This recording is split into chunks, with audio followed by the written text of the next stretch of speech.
가자. 정관용의 시사본부. 주요 정치 이슈들 거두절미하고 알맹이부터 토론해보는 거두절미 각서라고 합니다. 더불어민주당 대변인 장윤미 변호사, 국민의힘 대변인 지내신 송영훈 변호사 두 분 오늘도 나오셨어요. 어서 오십시오. 네, 안녕하세요. 네, 안녕하세요. 금주의 뜬 인물 장윤미 변호사. 저는 이재명 대통령 꼽아왔습니다. 네. 앞서도 전문가들이 짚어주시고 했는데 일단 한미의 관세 협상이 아주 어떻게 보면 선방한 걸 넘어서서 상당히 좀 좋은 성과로 이어졌던 것 같고, 이게 아무래도 상대평가일 수밖에 없을 텐데 일본과 좀 대비되는 지점이 있고, 이건 외신의 평가도 좀 일관된 부분이 있어서 좀 국민들이 마음을 쓸어내렸달까요? 또 불확정성이 제거됐다는 그런 큰 의미가 있는 것 같아서 이재명 대통령 꼽아왔습니다. 네. 송영훈 변호사는 뜬 인물. 금주의 뜬 인물 정의당 장혜영 전 의원입니다. 정치권에서 오랜만에 이름을 듣게 되는 인물이죠. 사실 국회의원 임기가 끝난 뒤에 상당히 오랫동안 우리 정치 일선에서는 좀 잊혀졌습니다. 그런데 최근에 이 새벽 배송을 계속해야 되느냐, 혹은 못하게 해야 되느냐라고 하는 이슈가 대두되지 않았습니까? 이것과 관련해서 한동훈 전 국민의힘 대표와의 라디오 토론이 성사가 됐어요. 그래서 다음 주 월요일 오후 6시 30분에 한 방송사에서 생방송 토론을 30분 동안 진행을 한다고 하는데, 사실 굉장히 바람직한 사례라고 보입니다. 왜냐하면은 사회적 현안에 관해서는 정치인들이 가급적이면 이성적인 토론을 많이 함으로써 우리 국민들께서 알고 판단하실 수 있는 그런 기회를 제공해 드리는 게 맞아요. 그럼요. 그런 점에서 상당히 모범적인 사례라고 생각이 되고, 이 과정을 통해서 또 장혜영 전 의원은 오랜만에 정치권에서 호명되는 효과를 누렸다라고 볼 수 있기 때문에 금주의 뜬 인물로 선정을 하도록 하겠습니다. 네. 은근히 또 한동훈 전 대표도 함께 이제 뜬 인물이 됐네. 아니, 장혜영 의원이 근데 이 건으로는 저는 더 떴다고 봐요. 왜냐하면은 알겠습니다. 예. 소환이 안 됐다가 소환이 됐기 때문에요. 금주의 진 인물은요, 장윤미 변호사. 저는 이게 너무 대비가 된다라고 생각이 들고 언론에서도 그렇게 하는데 윤석열 전 대통령입니다. 아마 이제 불법 계엄을 하지 않았으면 이 호스트 자리에 윤석열 전 대통령이 자리했을 수도 있고 뭐 이런 부분이 있는데, 이번 주는 또 본인이 계속해서 이 공판에 나오지 않다가 출석을 했더라고요. 예. 곽종근 전 사령관과 김상훈 전 이제 경호처 차장 증인 신문에 나서는데 실언, 궤변, 그리고 납득할 수 없는 변명 이런 걸로 일관했다라는 데 대해서는 이론의 여지가 없다고 생각합니다. 여태까지 헌재에서 결정이 나왔는데도 질서 유지를 발동하기 위한 계엄 성격이었다. 국회에 군을 보낸 것도 군이 오히려 멱살 잡힌 걸 보면 알 수 있지 않느냐. 곽종근 전 사령관이 완전 다른 얘기를 하더라고요. 그때 TV에 국회를 비춰주고 있고 본회의장에 어떤 의원들이 있는 걸 보면서 나에게 의원들 끌어내라고 하지 않았느냐. 그때 본인이 화상으로 이제 통화를 하고 본인을 이제 부하 군인들이 있는 상황이었는데, 이런 모습을 보여주는 것, 또 영부인 김건희라고 호칭한 부분에 대해서 여사라고 왜 지칭하지 않냐고 호통을 치는 모습, 이건 진짜 국민 상식에 반하고 본인 스스로를 정치적으로 매우 초라하게 만드는 것 같아서 이번 주에 진인물로 꼽아봤습니다. 네.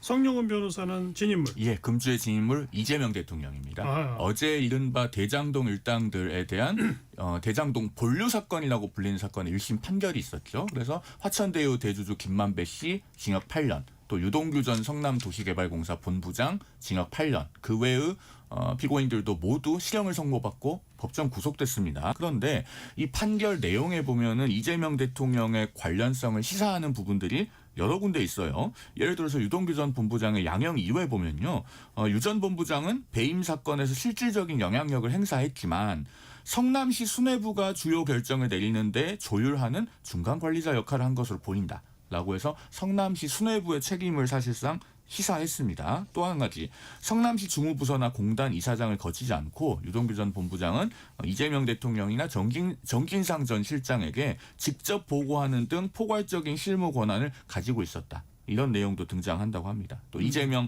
성남시장 재선에 김만배 씨 등 민간업자들의 조력이 있었다. 이런 내용도 나오고 있기 때문에 결국 그러면은 왜 이재명 대통령 한 사람만 빼고 이 재판이 진행되어야 하는가에 대한 국민적인 의문이 점점 커질 것으로 보여서 금주의 진인물로 선정해봤습니다. 네, 좀 이따 얘기 좀 해보고, 오늘 그 에이펙 기획으로 거두절미 각서라고 시간이 줄어든 만큼 후반부 공통질문도 동시에 여기서 한번 해결해 봅시다. 금주의 핫한 한마디 장윤미 변호사. 저는 이거 대단히 이례적인 일반적인 말이고 좀 재밌게 돼서 꼽아봤는데요. 트럼프 대통령이 이제 무궁화 훈장을 받았잖아요. 그리고 이제 미국으로 다시 돌아갈 때 내 훈장 어딨냐? 빨리 전용기에 실어라라고 했다는 거예요. 보통 이제 선물을 받으면 이게 공적인 이제 물건으로 분류되니까 외교 행랑을 통해서 이제 추후에 절차를 거쳐서 가게 되는데 너무너무 마음에 들었었던 것 같고 그리고 금관도 실으라고 그랬던 금관도 싫고 미국에서도 지금 금관이랑 훈장 제대로 오고 있냐 이동 제대로 하는 거 맞냐면 5분 단위로 체크를 했다라고 해서 최소한 이 마음을 움직이는 데 있어서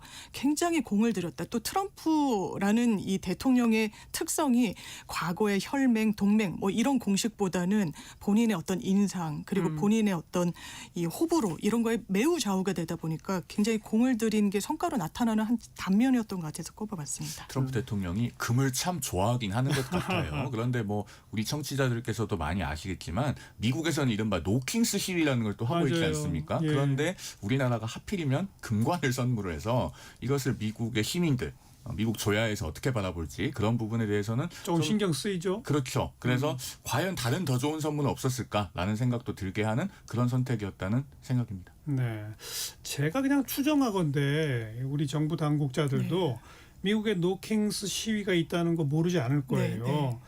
또 트럼프 대통령이 은근히 자기는 왕이 아니다라고 하지만 사실은 왕 노릇하는 걸 좋아한다는 것도 그 느끼고 있었을 거예요. 네. 우리 정부 당국자들이 아마 그러니까 고민을 했을 거예요. 아, 미국 시민들한테서 부정적 반응이 나올 수 있겠지만 트럼프는 사로잡을 수 있겠구나. 네. 그럼 그냥 가자. 뭐 이렇게 한 거 아닐까 싶어요. 그 형량을 분명히 했을 것 같고 그죠? 제가 전문가가 분석하는 것도 이제 노벨 평화상을 못 받아서 되게 이제 조금 이제 언짢아하는 기류가 있는데 딱 이재명 대통령이 첫 일성으로 대통령이 되신 이후에 8개 분쟁 지역의 평화를 이끌어내시고 그래서 그 연장선상에서 훈장을 주잖아요. 다음에는 노벨 평화상을 받으실 거고 네. 미리 우리가 그걸 치하한다는 의미로 그러니까 뭔가 되게 맞춤형으로 그렇죠. 공을 들인 건 분명히 있는 것 같습니다. 네. 자, 금주의 핫한 한마디 성영원 변호사. 예, 이 법정 구속된 유동규 전 본부장이 그날 중앙지법에 출석하면서 기자들 앞에서 한 말이 있습니다. 말을 상당히 잘 하더라고요. 그러면서 어떤 얘기를 했느냐. 단 한 사람만 지금 예외가 되고 있습니다. 짧은 문장 안에 본인이 하고 싶은 말을 압축해서 전달하는 능력이 있더라라는 생각이 들었습니다. 앞뒤 내용을 좀 말씀드리면 유동규 본부장이 이런 얘기를 하고 들어갔어요. 법 앞에서 만인이 평등하다. 헌법 제11조인데요. 단 한 사람만 지금 예외가 되고 있습니다. 대통령은 받고 있지 않습니다. 대통령이라는 이유로 그 헌법 어디에도 대통령이 재판받지 않아도 된다는 말이 없고 민주당이 추진하고 있는 것이 대통령 재판 정지법인데 그 법을 발의하는 것 자체가 재판을 받아야 하기 때문에 받지 않아도 된다는 법을 만들고 있는 것 아니겠습니까? 이러고서 법정에 들어갔는데 결국 재판 결과가 대장동 일당들이 모두 유죄다. 그런데 성남시 수뇌부가 판결문에서 계속 언급되고 있다. 이기 때문에 아마도 이 유동규 본부장의 이야기가 상당히 설득력 있게 된 상황이 아닌가. 본인은 구속됐지만 역설적으로 그렇게 보입니다. 자, 금주의 뜬 인물로 이재명, 진 인물로 이재명. 뜬 인물은 에이펙 때문이고 진 인물은 성남 관련 재판 결과 때문인데 두 가지 얘기해 봅시다. 먼저 에이펙 평가 우리 장미 변호사부터 한 말씩 해보시죠. 예, 제가 그때 이 성과 결과물이 나올 때 이제 기자들이랑 저녁을 먹고 있었는데 다들 뭐 이게 어떤 뭐 정치적 색깔 이런 건 다 다를 수 있겠죠. 그런데 좀 가슴을 쓸어내리고 되게 안도하는 분위기였어요. 저는 그게 국민들이 평가하시는 부분과 맞닿아 있을 거예요. 저 또한 그런 생각을 많이 했었고요. 그냥 너무너무 좀 어려운 그리고 그 회담의 뒷얘기가 나오는 것도 3,500불도 선불로 지급하면 대한민국은 진짜 제2의 환란을 겪게 되는 건데 3,500불 플러스 알파를 달라라고 협상 과정 중에는 막 압박이 엄청 심해졌었다는 거 아닙니까? 그런 부분과 관련해서 대한민국의 상황을 어떻게든 잘 설명해내고 그리고 또 저 개인적으로 상당히 유의미하다고 생각했던 게 이게 보수의 국방 그리고 안보 아젠다와 관련해서 결과적으로는 성과분을 냈던 건 이제 민주정부였구나라는 생각이 많이 들고 핵 이 잠수함도 마찬가지고 이 부분을 이 공개 발언에서 한 게 결과적으로는 빠른 미국의 화답을 끌어내는 주요한 수단이었던 것 같습니다.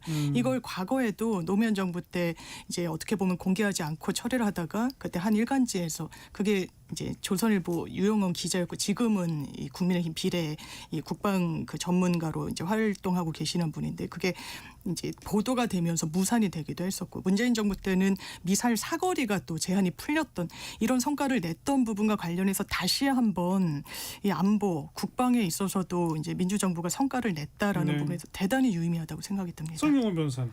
그 잠수함 얘기 잠깐 좀 네. 먼저 하면요. 일단은 핵 추진 잠수함에 대해서 트럼프 대통령이 오케이 하는 반응을 보이는 것은 굉장히 잘된 일입니다. 우리 안보에 굉장히 필요하죠. 디젤 잠수함에 비해서 자막 능력이 압도적으로 뛰어나기 때문에 우리 안보에 꼭 필요합니다만 두 가지를 좀 짚어봐야 됩니다. 첫 번째, 미국 필리조선소에서 지어라. 예. 그런데 사실 잠수함을 만들 능력은 국내에 다 있습니다. 오히려 필리조선소가 잠수함을 못 만들걸요. 그러니까 그 얘기인즉슨 미국의 모든 그 핵추진 잠수함을 지을 수 있을 정도의 시설까지 만들어 놓고 거기 와서 건조하고 그리고 기술은 하나도 못 가져가게 하겠다. 등등의 함의가 있어 보입니다. 그래서 앞으로 디테일에 관해서 조율해야 될 사항이 상당히 많겠구나라는 생각이 들고 두 번째로 핵추진 잠수함을 보유하면요. 그만큼 우리가 영내에서 더 많은 역할을 해야 됩니다. 이른바 이 연성 확산을 허용하는 의미가 있거든요. 아시다시피 이제 핵추진 잠수함은 전 세계 6개 국가만 보유하고 있는데 앞으로 호주가 보유하게 될 거고 대한민국이 가진다면 8번째가 됩니다. 그렇다면은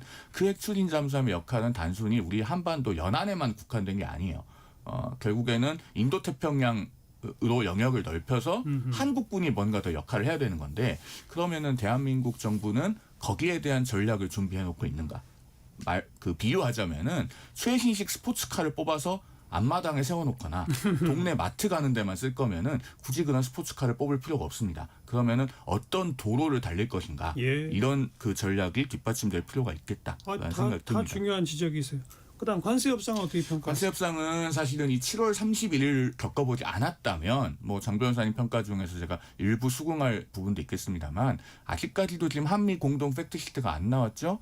약 2시간 30분 정도가 지나면 한미 정상회담 끝난 지 만으로 72시간이 됩니다. 근데 아직도 공동 발표문도 뭐 공동 기자회견문도 없는 상태에서 공동 설명 자료도 안 나와요. 그러면서 한미 간의 말이 다릅니다. 대표적으로 우리에게 굉장히 중요한 반도체에 대해서 우리 정부는 대만보다 불리하지 않게 적용받기로 했다.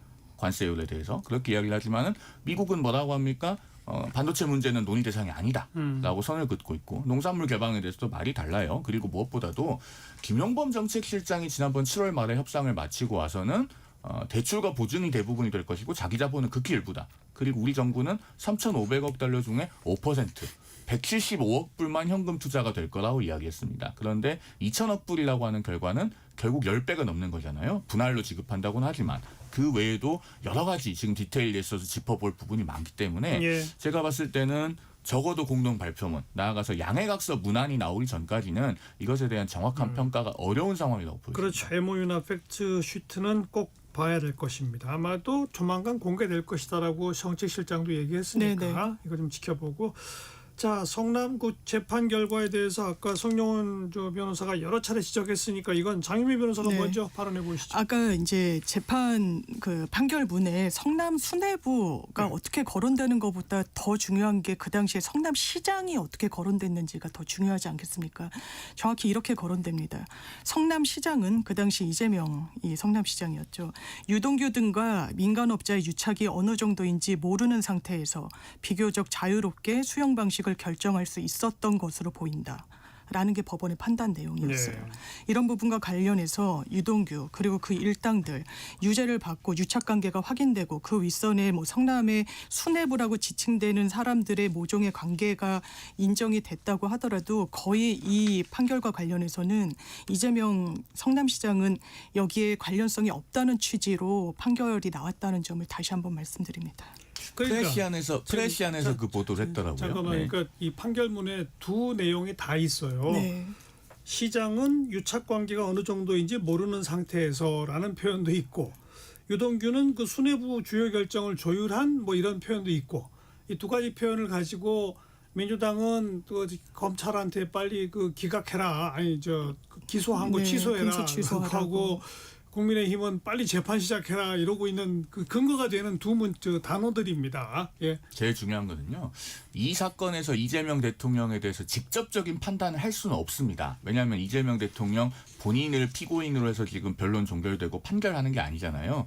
별건으로 재판을 받고 있는데 한창 재판하다가 결국에는 지금 공판기일이 지정되지 않고 있는 상태죠. 그리고 이 대장동 본류라고 불리는 사건에는 이재명 대통령이 5번이나 증인으로 안 나왔어요. 사실은 정말로 본인이 보고받지 않았거나 자세한 사업 방식에 대해서 몰랐다고 하면은 나와서 증언하지 못할 이유가 뭐가 있겠습니까? 그리고 그 상태에서 지금 재판이 사실상 멈춰 있는데 재판부는 여러 곳에서 관련성을 시사했어요. 그러면 우리 국민들은 의문을 가지는 겁니다. 아니 그러면은 왜 대통령에 대해서는 헌법이나 법률에 명확한 근거도 없는데 재판이 멈춰 있어야 하는가? 그리고 이거 퇴임하고 나서 재판받으면 관련 증인들의 기억도 다 흐려질 건데 이런 식으로 하면 이 지연된 정의가 정의인가? 라는 생각이 드는 것이죠. 네, 알겠습니다. 아무튼 재판결문 안에 이 양당이 다 인용할 만한 그런 아주 좋은 소재들이 등장을 했다는 점은 재판부도 고민한 거 아닌가 생각해 볼 수밖에 없어요. 네. 그래서 지금 국민의힘은 공식적으로 대통령 재판 재개해라가 요구사항입니까? 이제 당의 입장은 아마 월요일 최고위원 회의를 통해서 보다 명확하게 나올 겁니다. 그런데 이 부분에 대해서는 국민적 의문이 점점 커지는 것은 막기가 어려울 거예요. 왜냐하면은 이번 국정감사 과정 내내 민주당의 사법부에 대한 공격 그리고 린치 이런 것들이 없었다면 좀 별 문제겠습니다. 사실 법원이 그동안에 이재명 대통령에 대한 공판기일을 지정하지 않고 있었던 것은 권력이 있다고 하더라도 권한이 있다고 하더라도 그 권한을 끝까지 사용하는 것만이 능사가 아니다. 즉 적정선에서의 권한의 자제도 필요하다라는 헌법 정신을 사법부가 가장 잘 이해하고 있는 측면도 저는 있다고 봐요. 그런데 지금 입법부는 가진 권한을 극한까지 사용하는 걸 넘어서 사실은 위법한 월권행위들을 해왔지 않습니까? 그리고 대통령이 그런 월권행위를 방관하고 있는 상황이에요. 그러면은 여기서 과연 사법부 내부에서 어떤 의견이 대두되지 않을 것인가? 이 대장동 1심 판결에 대해서 법원 내부에서는 코트넷에 들어가서 다 판사들이 볼 수 있습니다. 다른 법관들도. 그러면은 이걸 보고 이쯤 되면은 기일 지정을 해야 되는 것이 아닌가라고 하는 의견이 내부적으로 비공개로나마 대두가 될 겁니다. 그럼 내년 2월이 되면 법관 정기 인사 이후에 어떤 변동이 있을 수 있어요. 그리고 그것을 막기 위한 필사적인 시도가 법원행정처 폐지 시도 등으로 지금 민주당에서 계속 나오고 있다고 생각합니다. 그러니까 아무튼 국민의힘은 최고위원회를 거치면 공식 재판 재개를 요구할 수도 있다 이런 거죠. 그 월요일에 한번 봐야 될 것 같습니다. 민주당은 재판 중지법 반드시 처리한답니까? 아니면 아직 검토 중인 겁니까? 저 입장은 당론은 아니다. 것이고요. 지금 뭐 국민의힘에선 사실상 공식적인 입장으로 재개를 해야 된다라고 뭐 나경원 의원이 굉장히 세게 이제 말씀하고 계시는데 그러니까 역설적으로 그럼 재개를 해서 이를테면 에이펙에도 정상이 재판 때문에 안 나간다거나 못 나간다거나 이러길 원하는 건지 국민의힘은 수권 정당을 자임하면 국정 운영에 대한 최소한의 책임감을 가져야 될 텐데 거기에 대한 대안은 없이 그냥 공격 공세, 비난에 가까운 비판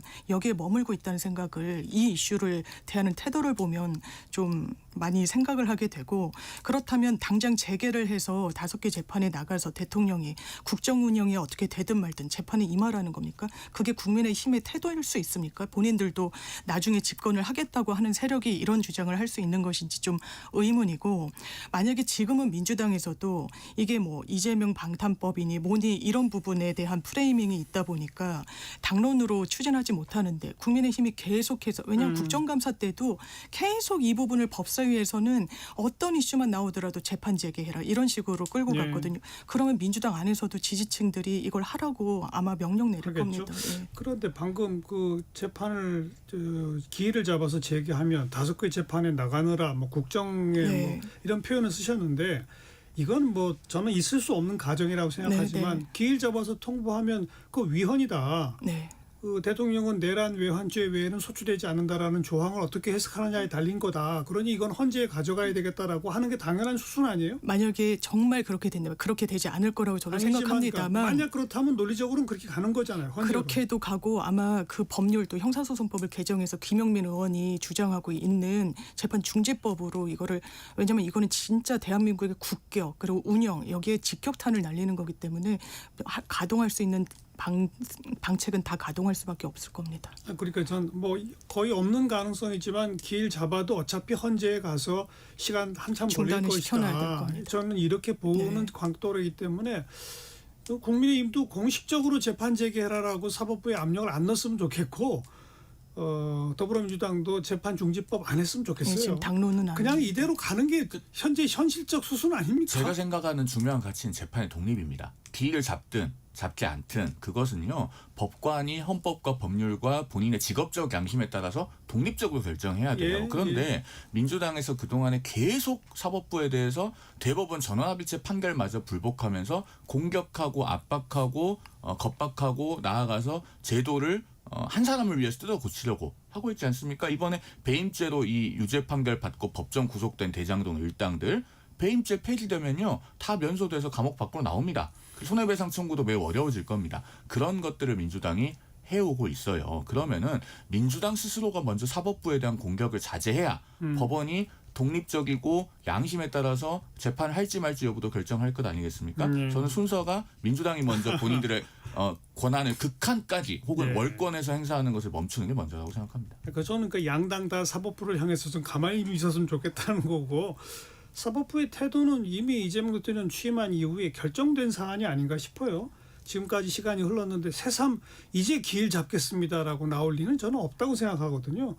그래서 만약 뭐 정말 만에 하나 지금 선거법 위반 부분은 사실상 다시 이제 임기를 마친 후에 재판을 해가지고 대법원의 유죄 확정이 된다면 사실상은 대통령 선거에 출마할 자격이 없는 사람이 출마해서 대통령이 되고 5년이 흘러버린 거 아닙니까? 전 그런 일이 벌어질 수도 있다고 생각해요. 우리 역사의 기록에. 그러나 어쩔 수 없다. 현실의 흐름은 그러대로 가고 있는 것이다. 좀 그런 생각이 옳은 거 아닌가요? 그래서 현재에 대한 판단이. 헌법 84조에 대한 해석은 재판부가 바뀌면은 그 법관은 다른 생각을 가질 수 있기 바꿀 수도 때문에 있다. 민주당도 지금 그걸 우려해서 법원 행정처를 글쎄요. 폐지하고 법관 인사에 결국 외부 인사들이 대거 개입할 수 있는 무슨 사법행정위원회를 만든다 그런 주장들을 하고 있는 것 아니겠습니까? 근데 말씀 주신 대로 프랑스에서 시라크 대통령이 비슷한 상황이었다고 하더라고요. 파리 시장 재직 시절에 무슨 문제가 있었고 이게 재판도 되고 뭐 관련된 이제 공무원들도 기소가 되고 했는데 대통령이 되면서 다 싹 다 중단되고 임기를 글쎄요. 마치고 이제 재개가 되고 이랬던 선례가 또 있습니다. 대한민국 헌법에는 이제 그래야 될 만한 명문의 근거가 없기 때문에 아니, 그게 이제 논란의 대상이지. 그래서 김용민 의원도 법을 만든다는 거 아무튼 아니겠습니까? 현재 헌법의 상의 그 논란의 대상이 되는 거 저는 양당 다 지금 현실로서는 거론 안 하는 게 좋다라는 생각이다. 여기까지 정리할게요.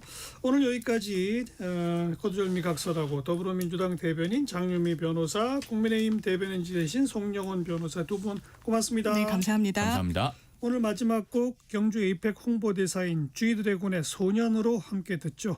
내일도 경주 에이펙 기획 계속 이어집니다. 내일 뵙겠습니다.